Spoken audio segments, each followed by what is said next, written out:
le secteur public, il y a certains principes qui guident le budget. Alors, je vais évoquer les grands principes budgétaires dans le secteur public. Il faut dire que ces principes ont été mis sur pied pour assurer la bonne utilisation des fonds publics et son contrôle par l'Assemblée délibérante. Bonne utilisation des fonds publics. Les recettes que les élus passent dans les marchés pour demander aux commerçants. Ces commerçants en retour doivent s'assurer de la bonne utilisation de ces fonds pour l'intérêt public de la collectivité. Alors, ces principes sont, je crois, 5 ou 6, si je me rappelle, 5. Je crois, il y a le principe de sincérité, non, le principe d'annualité d'abord, le principe de spécialité, le principe d'unité, le principe d'universalité, le principe d'équilibre. Et je pense que le dernier principe, c'est le principe de sincérité. Donc, c'est 6 principes. Alors, l'annualité, en fait, quand je dis, pourquoi on parle de principe d'annualité? Parce que le budget est voté pour l'année civile, du 1er janvier au 31 décembre. Donc, pour une collectivité territoriale, l'année civile coïncide avec l'encaissement de nombreuses recettes, comme par exemple la dotation de l'État ou encore la fiscalité locale. Et cela permet de comparer les budgets entre les différentes collectivités. Quel est l'objectif? C'est de permettre à l'Assemblée délibérante de contrôler de façon régulière le budget et son exécution. Disons que le vote du budget intervient avant le démarrage de l'exercice, soit avant le 1er janvier en fait.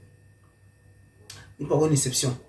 L'exception, c'est selon laquelle l'Assemblée délibérante peut voter le budget jusqu'au 15 avril de l'exercice. C'est une solution qui est souvent envisagée par les petites communes, car le budget est conditionné par les dispositions contenues dans les lois de finances votées fin décembre. Dans les petites communes, il y a cette exception-là. Ça, c'était le principe d'annualité. Principe de spécialité. Ça comprend comme les spécialités, les recettes et les dépenses. Les recettes, comme j'ai déjà dit, ça constitue une simple évaluation qui peut être dépassée, où il y a la possibilité d'encaisser plus que prévu initialement au budget.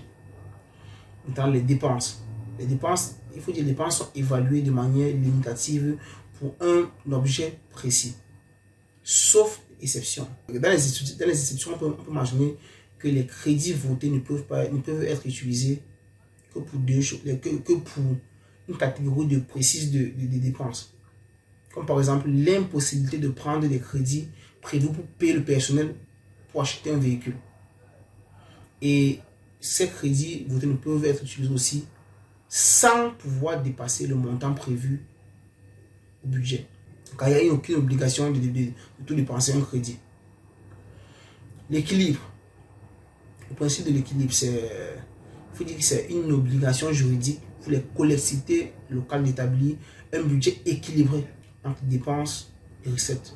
Donc, budget équilibré tant pour le fonctionnement que pour l'investissement. C'est aussi simple que ça. Le principe de l'unité.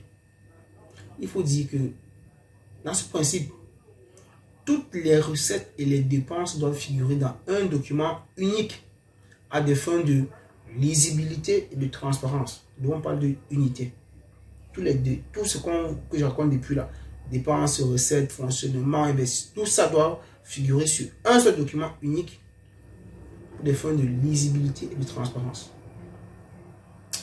Disons que en pratique, il faut dire que c'est un principe qui connaît de nombreux aménagements, car le budget général est souvent complété par des budgets annexes et des budgets rectificatifs. Les budgets annexes, ce sont des budgets au sein desquels sont comptabilisés certains services locaux spécialisés tels que l'eau et l'assainissement, les ordures ménagères, les parkings, les campings. Voilà, ce sont les budgets qui permettent de retracer en fait le coût réel d'un service et de déterminer avec précision, de façon exacte, le prix à payer par ses usagers. Donc ça, vous devez le savoir. Et enfin, les budgets rectificatifs qui sont les budgets qui sont faits en cours d'exercice. Passons à l'universalité. Disons que dans ce principe, il y a une règle de non-contraction. Dans ce principe d'universalité, il y a une règle de non-contraction entre les recettes et les dépenses. Car toutes les recettes et toutes les dépenses doivent figurer au budget de façon séparée, sans compensation entre elles. Chacune doit figurer pour son montant intégral. Je prends un exemple très simple. Il y a un achat de véhicules neufs qui a coûté 25 000 par exemple, 25 000 euros en fait, avec reprise du véhicule existant pour 5 000 euros. Dans ce cas, il y a l'obligation de réaliser 2 écritures. Il ne faut pas contracter. Non, 2 écritures doivent être faites. La première écriture sur une dépense pour l'achat du véhicule neuf qui coûte 25 000 euros et une écriture aussi pour évoquer la recette pour la reprise du véhicule qui coûtait 5 000 euros. Donc, il y a interdiction de faire une écriture pour tout le solde qui est de 20 000 euros. Parce que la différence entre 25 000 et 5 000, c'est 20 000. Non, c'est pour ça qu'on parle du principe d'universalité. Et il y a aussi la deuxième règle qui est la règle de non-affectation des recettes aux dépenses. Pourquoi? Parce que toutes les recettes ont vocation à financer toutes les dépenses. Et il est interdit d'affecter une recette à une dépense, sauf exception. Dans peut-être les budgets annexes, les subventions affectées, les emprunts, les dons ou encore les legs. Quand on lègue quelque chose à une seule personne. Et enfin, le principe maintenant de la sincérité.